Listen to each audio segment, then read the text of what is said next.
العالمين والصلاة والسلام على أشرف الأنبياء والمرسلين سيدنا محمد وعلى آله وصحبه أجمعين. أما بعد، قال الشيخ المؤلف رحمه الله تعالى: وعلى من نفع به وبركة علومه في الدارين آمين اللهم آمين.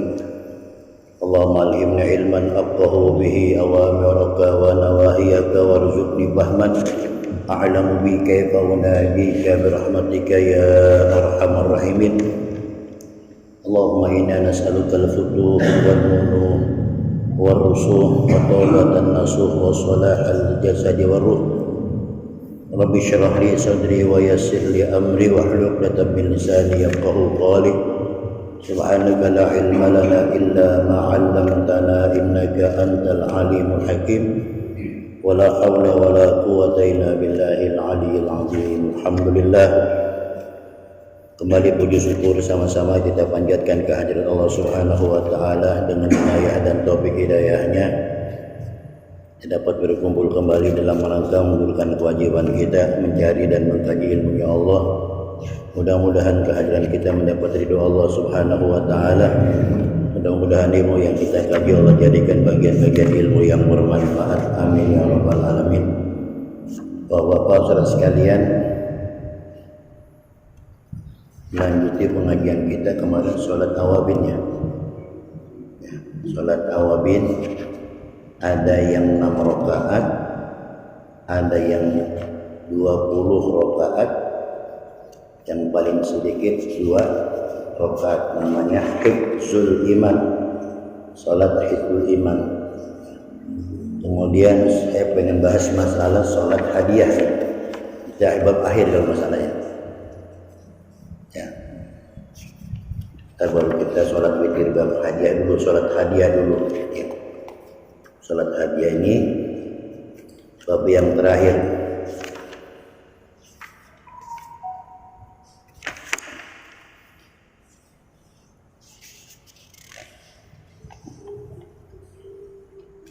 Salat hadiah itu untuk kita hadiahkan buat orang yang meninggal dunia.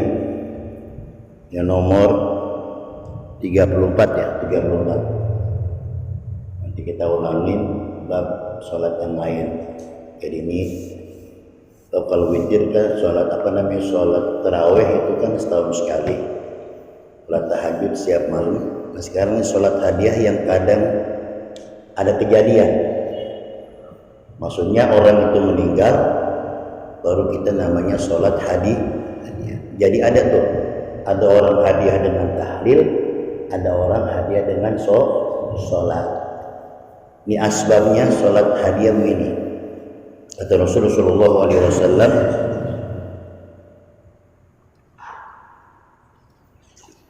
la ya'ti al-mayyiti asyaddu min al-lailatil ula farhamu mautakum bis-shadaqah. Aman lam yajid falyusalli rak'ataini yaqra fi kulli rak'atin minhuma Fatihatul Kitab wa ayatul kursi wal haqqul rasul wa qul huwallahu ahad 11 marrah. Ini salah satu perintah Nabi ya, sunnah, cuma jarang orang yang ngerjain. Jarang orang yang tahu. Jadi kata Nabi, tidak ada yang paling ditakuti oleh seorang yang meninggal dunia di malam yang pertama. Pada malam yang pertama itu adalah mulai diproses oleh malaikat munkar dan nakir. Sehingga kata Nabi, bantulah, sayangilah, kamu kasihanilah mereka dengan sedekah. Baik sedekah dengan doa atau sedekah dengan harta yang kita niati pahalanya buat orang yang meninggal dunia. Ini namanya sholat hadiah. Asbabul urutnya ini hadis. Jadi orang meninggal dunia itu dibantu dengan doa. Nah, ini yang diantaranya kalau ada orang yang nggak percaya bahwa orang yang mati itu membutuhkan doa, ini dalilnya. Ini dalilnya bahwa sang mayit itu perlu bantuan doa. Jadi kalau dia masih hidup ini perlu bantuan doa atau moral supaya mereka itu ada apa? Ada kekuatan tersendiri. Nah, mungkin mudah-mudahan dengan asbab kita melaksanakan sholat hadiah, si mayit itu dimudahkan oleh Allah menjawab pertanyaan malaikat munkar dan nakir. Sebab dalam riwayat saudara sekalian itu munkar wa nakir itu ya, ini jangan dipikir maka iman. Tingginya itu setinggi langit. Suaranya di saat bertanya itu bagaikan petir yang menyambar katanya. Coba bayangin. Kita kalau makan dengar geledek, ya Pak, petir itu takut kita. Begitu gambarannya katanya. Jadi kalau orang betul-betul dia nggak bisa menjawab, ya sudah. Sehingga tadi apa yang menjawab pertanyaan daripada malaikat munkar wa nakir, ya, amaliyahnya yang menjawab itu, amalnya. Ketika ditanya man rabbuka, siapa Tuhanmu? Ini buat orang-orang yang beramal yang soleh itu, dia bisa menjawab, Allahu Rabbi, Tuhan saya adalah Allah. Allah sebagai Tuhan saya, Allahu Rabbi. Ini jangan dianggap ringan saudara, walaupun saudara hafal ini, man rabbuka, Allahu Rabbi, wa man nabiyuka, Muhammadun Nabi, wa ma qiblatuka, ya, al-Ka'batu qiblati, wa ma imamuka, apa imamu, wal Qur'anu imami, wa ma ikhwanuka, siapa saudara-saudara kamu, al-muslimin wal muslimina ikhwani, saudara saya orang-orang muslim semua. Apalkan itu kita belum tentu ntar ketika menghadapi malaikat munkar wa nakir. Tapi ini bukan masalah apal nggak dapat, memegang kita Pak. Ya, nah di sini kata Nabi tidak ada hari yang paling ditakuti oleh mayit itu kecuali pada malam pertama. Makanya kata Nabi, ya kasihanilah mereka dengan kalian bersedekah yang pahalanya kita niatin. Inilah salah satu diambil istinbat dan dalil. Mungkin ya saudara-saudara kita itu sebagai takziahnya kita mengirimkan doa buat orang yang meninggal dunia, kita berkumpul di tempat orang yang ketimpa musibah. Adapun jamuannya itu kita tidak menuntut. Ya mungkin barangkali beliau yang punya musibah, mempunyai harta yang berlebihan, ya dengan adanya tadi dikumpul orang dikasih makan atau dikasih makanan, dan itu bukan jadi tujuan buat kita sebetulnya. Jadi jangan ada alasan semacam itu akhirnya seakan-akan kita memberati orang yang sedang kena musibah. Enggak, ya. Saudara kalau makan tahlil nanyain makanan enggak kan? Disuguhin alhamdulillah, tapi masa iya kan gitu. Insya Allah harta warisnya nggak terganggu. Di satu alasan, takutnya nanti harta warisnya termakan oleh kita yang mentahlili orang yang meninggal. Itu yang menjadikan alasan. Nah, adapun doa ulama itu nggak ada yang bertentangan Pak. Manfaatnya doa yang kita baca, yang kita hadiahkan untuk orang yang meninggal itu Imam Malik, Imam Syafi'i, Imam Hanafi, Imam Hambali tidak ada bertentangan. Jadi nggak ada alasan bahwa orang yang doa itu nggak sampai kepada orang yang meninggal dunia. Nah, ketika kita nyolatin tuh apa yang kita baca, Allahumma gfir lahu warhamhu wa'afihi wa'fu anhu. Itu doa kita waktu apa? Nyolatin. Sehingga dalam tahlil pun kita baca Allahumma gfir lahu warhamhu wa'afihi wa'anhu. Di sini ada satu hadis Nabi yang pernah saya sampaikan. Rasulullah ini pernah berpesan kepada Sayyidina Ali, ya Ali tasaddaq li mautak li anna Allah qad wakkala malaikatan yahmiluna as-sadaqatil ahya'i ilaihim fayafrahuna ashadda ma kanu yafrahuna fid dunya fayaquluna Allahumma ighfir liman nawara qabrana wa basyirhu bil jannati kama basyarna biha. Ini salah satu dalil ya bahwa Rasulullah pernah berwasiat kepada Sayyidina Ali, ya Ali, sodakohlah engkau yang kau niati untuk orang yang meninggal dunia. Ini asbabul hadisnya, dia katakan asbabul wurudnya hadis ini sholat hadiah maksudnya. Jadi kalau kita nggak punya harta yang kita hadiahkan untuk orang meninggal dunia, minimal kita ngerjakan sholat hadiah. Kenapa demikian? Sebab Allah perintahkan kepada sekelompok para malaikat itu untuk mengusung pahala sodakoh. Pahalanya tuh. Jika makan kita baca Fatihah, kita niati buat si Fulan bin Fulan, itu Allah kirimkan malaikat untuk mengusung pahalanya tuh. Buat siapa tuh? Disampaikan untuk orang yang kita tuju. Siapa? Fulan bin Fulan. Nah, ketika sampai pahala tadi itu orang yang meninggal dunia, katanya fayabrahuna asyadda ma kanu yabrahuna fid dunya, dia girang. Dia senang melebihi kesenangan di saat dia hidup dikasih hadiah. Saudara, kalau mereka kasih duit girang kan? Girang. Tapi yang namanya manusia hidup ada perhitungannya. Ada orang ngasih saya 100.000, girang saya. Tapi ada lagi yang 500.000, girangan mah. Paham enggak? Paham ya? Yang gedean pasti kita lebih senang. Itu semasa kita hidup masih ada perhitungannya. Tapi kalau orang udah mati nggak ada perhitungan, Pak. Ya, bukan nilai materi. Itu pahalanya tadi yang akan disampaikan oleh Allah melalui para malaikatnya. Dia girang, kata Nabi itu. Nah, setelah sampai kita doain juga, Pak, didoain kita orang yang meninggal dunia. Di sini maka orang meninggal dunia itu masih punya hubungannya. Kontak batin memang tidak. Kontak fisik memang sudah tidak lagi, tapi kontak batin ada. Kadang kita bermimpi bertemu orang meninggal dunia. Apa tuh? Batin. Ya, bukan fisik. Kadang kita diajak jalan perasaan, dia orang udah mati ya, gitu kan kadang. Itu kontak batin masih ada. Sehingga kata Nabi, ketika kita mengirimkan doa buat orang meninggal dunia, dia pun doain kita. Apa doanya buat kita? Allahumma gfir liman nawwar qabrana. Ya Allah, ampunkanlah orang-orang yang menerangi liang kubur kami, katanya.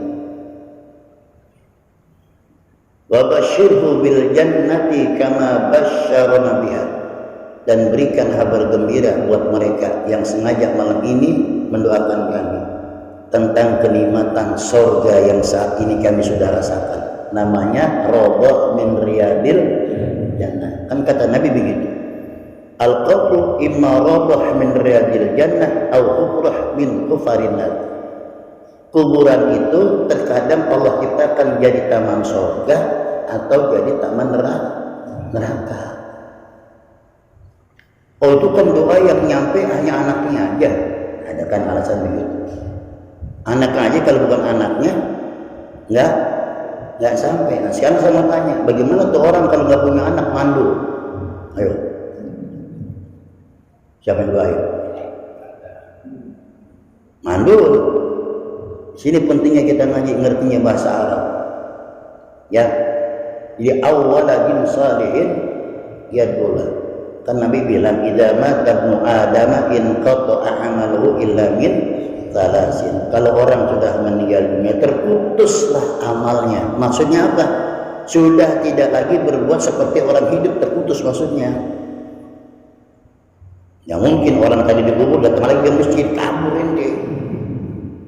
Ya, terputus, sudah tidak lagi beraktivitas seperti orang yang hidup. Kecuali selama dia hidup itu meninggalkan 3 hal, katanya. Inilah yang selalu mengalir. 1, apa? Sodaqatun jariyah. Sedekah. Yang sedekah tersebut diniati, ya pahalanya untuk siapa? Untuk orang yang meninggal dunia. Atau bapak semasa hidup ini pernah naruh duit untuk amal jariyah di tempat-tempat ibadah. Itu tuh yang mengalir. Selama tempat tersebut digunakan untuk beribadah, maka insya Allah pahalanya akan dikirimkan oleh Allah. Satu. Yang kedua, au ilmu yuntafa'u bih, atau ilmu yang bermanfaat. Ilmu bermanfaat itu nggak harus banyak dia punya ilmu. Dia punya kemauan ilmu sedikit diajarkan teman-teman, walaupun sekedar baca Quran juga menganggap remeh nih, walaupun Quran ya. Sekedar dia mengajarkan Bismillahirrahmanirrahim, dengan asbab kita ajarkan orang tajwid bisa fasih mengucapin Bismillah ya, hingga benar bacaan tersebut itu diamalkan orang-orang yang kita ajarin. Itu namanya ilmu bermanfaat. Nah, yang ketiga, awaladin salihin yad'ulah, atau anak yang soleh yang mendoakan orang tuanya. Ini yang menjadikan perdebatan. Nah, sekarang kita harus bahas kenapa Nabi mengucapkan waladin bukan ibnin. Ini alasannya. Kalau ibnun itu namanya anak kandung. Kalau waladun bukan anak kandung saja, mungkin anak keponakan, mungkin anak murid. Alasannya apa? Kalau orang tadi nggak punya anak, ya kan, dia tapi punya anak murid. Anak muridnya itulah yang dikatakan waladun soleh. Paham ya? Ini bahasa Arab perbedaannya. Kalau ibnun itu anak kandung. Man hadza ibni, siapa nih? Ini anak saya, anak kandung. Ada lagi orang menanya sama kita, mengatakan kebetulan kita ini bukan buah anak kita, tapi kalau kita bilang bukan anak kita, kesinggung dan kesian. Man hadza waladi, ini anak saya. Anak yang di luar kandungan istri kita tetap namanya waladu. Makanya harus paham bahasa Arabnya. Kalau nggak paham susah. Ini tadi alasannya bagaimana kalau makan orang tadi nggak punya anak kandung, selama hidup dia nggak punya anak. Istilahnya yang mandul, nggak ada yang doain dong. Kalau gitu, itu alasannya. Makanya kita baca doa, Rabbana ighfir lana wa li ikhwanina alladziina sabaquna bil iman. Ya Allah, ampunkan kami, ampunkan orang-orang yang telah mendahului kami dalam keadaan beriman. Berarti orang yang tidak beriman tidak mendapatkan kiriman pahala dari kita. Mintanya hanya orang beriman. Nah, di sini nanti ada dua kejadiannya. Diterangkan dalam kitab kedua. Ada orang yang berebut pahala. Ada orang yang nungguin pahala. Nanti kita baca wali jamil muslimina wal muslimat. Ini orang yang tidak punya apa-apa tuh, ilmu kagak, amal jariah kagak, anak kagak. Ketika kita baca doa tadi itu, ya, itu direbut orang-orang yang meninggal dunia, direbut. Tapi ada orang yang santai aja, dia nggak ikut berebut. Yang berebut nanya, kenapa ente nggak ikut berebut? Saya dapat kiriman langsung dari anak saya, udah ada, saya mau tenang aja. Tuh, ya. Akhirnya teruskan lagi riwayat tadi. Hai, orang tadi itu ikut berebut rame-rame, ngerebut, ngambil pahala yang dikirimkan oleh orang-orang yang hidup. Temennya nanya, kok sekarang kita berebut? Anak saya udah meninggal juga, sekarang udah nggak ada yang ngirimin saya. Ikut berebut juga dia. Nah, sekarang bagaimana kalau orang tadi itu nggak punya tiga-tiganya, salah satu nggak punya? Amal jariah kagak, ilmu bermanfaat kagak, anak nggak ada yang sengsara. Atau orang tadi sengsara, kenapa nggak didoain? Ini pentingnya kita tahu ngaji, saudara sekalian, ya. Jadi minimal kita ini baca Rabbi firli wali walidayya warhamhuma. Seorang sahabat tadi, Bani Salma, datang sama Rasulullah. Ya Rasulullah, hal baqiya ya min birrin abawayya abarruhuma ba'da ayyatawaffa. Ya Rasulullah, ada nggak kebaikan-kebaikan yang harus saya lakukan untuk kedua orang tua saya sementara orang tua saya meninggal dunia? Naam, ada, kata Nabi. 5 ini tugas kita kalau orang tua kita sudah meninggal dunia. Apa yang pertama? As-salatu alaihima. Banyakin baca doa untuk orang-orang yang telah meninggal dunia, khususnya kedua orang tua kita. Rabbil abana Allahumma ighfir lahu warhamhum wa'afihim wa'fu anhum Allahumma al-qabrahu raudhatan riyadil. Saya nggak bisa Ustaz bahasa Arabnya, baca Indonesia aja. Saya nggak bisa bahasa Indonesia, bahasa Jawa ngerti. Ya Allah ngerti, Zat yang ngerti. Yang kagak ngerti yang gagu ente. Ente yang nggak ngerti, Allah tetap ngerti ya Allah. Ngerti.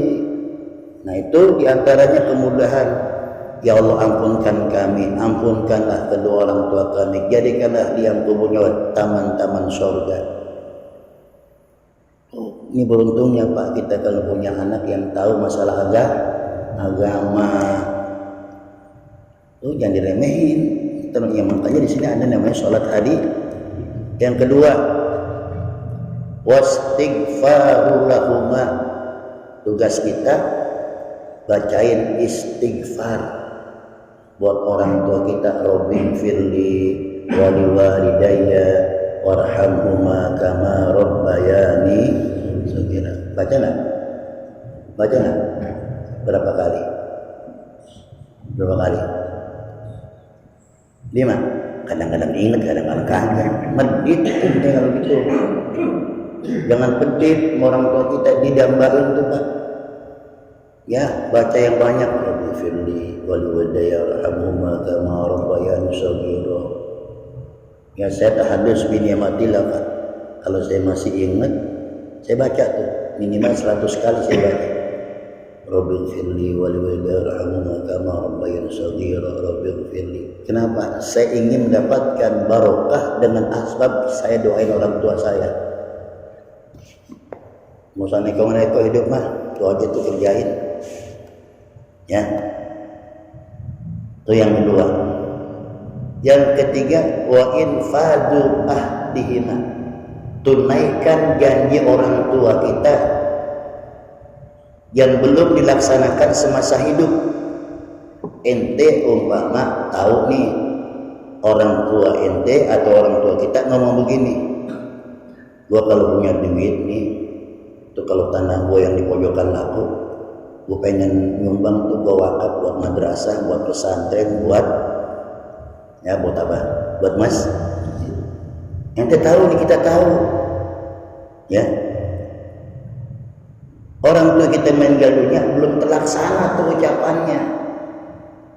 Tolong kalau orang tua yang tidak meninggal dunia, yang ente dengar, ya laksanakan apa yang menjadikan perniatan orang tua kita. Tugas kita tuh, jangan dikhianatin. Umpama orang tua nitipin amanatnya, buat titipin di masjid ya lu rawatin yang bener ya. Dengerin ya. Lu rawatin di masjid, ya. Alhamdulillah anaknya rawatin di masjid, girang tuh orang tua. Tapi ada anak yang khianat sama orang tuanya. Pas bapaknya mati, alhamdulillah, gua jual nih masjid nih. Lumayan semeter 5 juta, ya nah? Kali 200 meter kan gitu. 1 ember makan tuh mati bisa, agak ada berkahnya. Ya, dan ini kenyataan saudara. Saya lihat persis orangnya, dia khianat gitu amanat orang tuanya. Masjid dijual. Saya pernah ketemu orangnya yang menjual masjid orang tuanya. Apa kata dia? Saya nggak wakafin masjid kok, nggak wakafin tanah. Silakan ambil batunya, tanah punya saya. Nah di sini pentingnya saudara. Pentingnya kelemahan kita niat wakaf, tolong jangan kita diem, jangan sembunyikan sama anak-anak kita. Kasih tahu. Makanya kalau sudah diwakafin, urusin suratnya supaya nanti gak digugat. Kesian orang tua kita. Karena ada yang begitu. Ngerti nggak? Dia nggak tahu. Darah saya ini ada orang kasih wakaf 500 meter tanah. Dikarenakan lama nggak diurusin, hilang sekarang.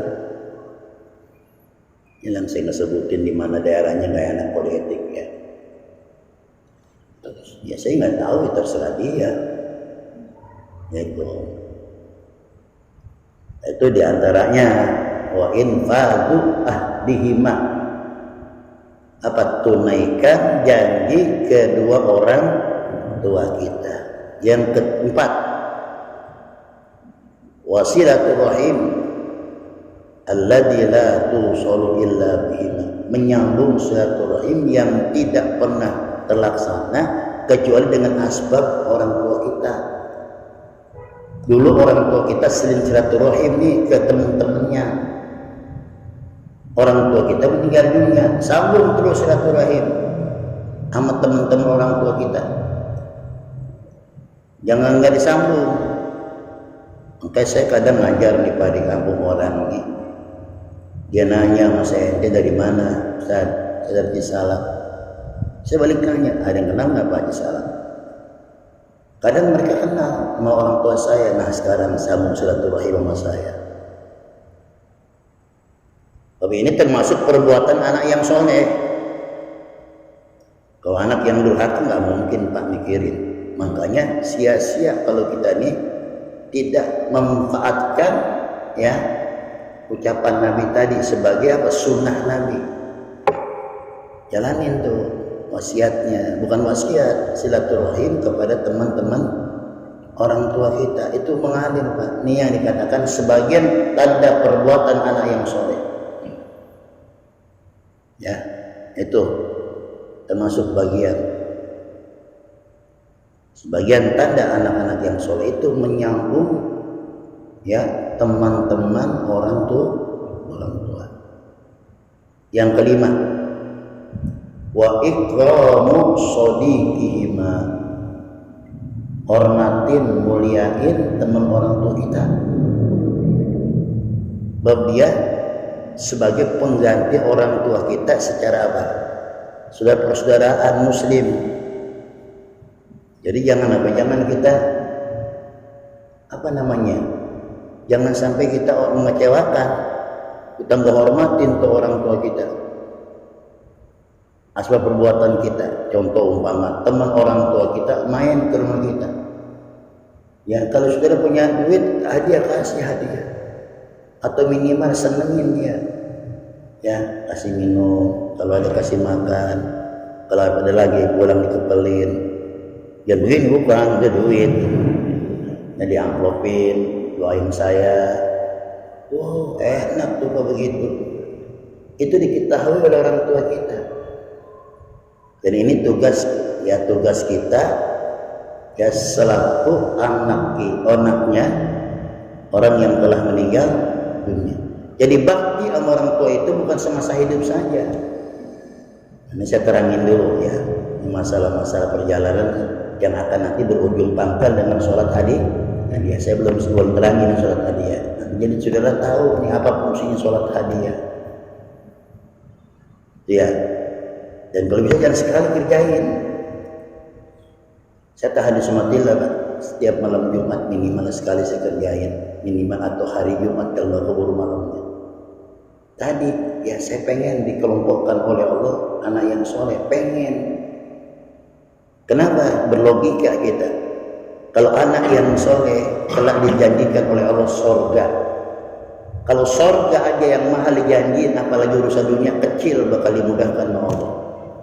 Itu yang kita manfaatkan. Enggak ada ceritanya Pak orang yang bakti sama orang tuanya hidupnya sumpah susah, enggak ada. Kalau kata orang Betawi hidupnya apa? Berkah. Tapi kalau makan durhaka, kata orang Betawi lo ke atas kagak berpucuk, ke bawah nggak berakar, lo ngambang lo hidup. Itu bahasa gitu Pak. Mana aja lo nyari guru lo kalau durhaka sama orang tua lo. Jangankan guru lo jalan di daratan, di air lagi. Bisa terbang lagi guru, nggak bakal sudah dapat berkah. Kalau pengen barokah tadi itu kerjain tuh, ya bacain istighfar, banyakin baca doa, nyambung silaturahim. Waktu sudah habis ya, insya Allah ntar sholatnya terangin minggu mendatang pada umur ya. Ini asbab daripada sholat hadiah. Jadi kalau makan kita tradisi ya, itu loh, mentradisikan agama boleh, yang nggak boleh mengagamakan tradisi, nggak boleh ya. Kalau mentradisikan agama, tradisinya apa nih? Biasa tradisi orang sini, orang mati baca tahlil, terusin. Paham ya? Itu namanya mempertahankan tradisi. Ini aja mudah-mudahan bermanfaat. Wallahu a'lam bishawab.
حق الفاتحة الفاتحة افتح لنا أبواب الخير واجعلنا من الخير واختم لنا بالخير فإنك ولي كل خير ودافع كل ضير وبها سبحانك اللهم وتحية بها السلام وآخر دعواهم الحمد لله رب العالمين. تقبل الله تقبل يا كريم.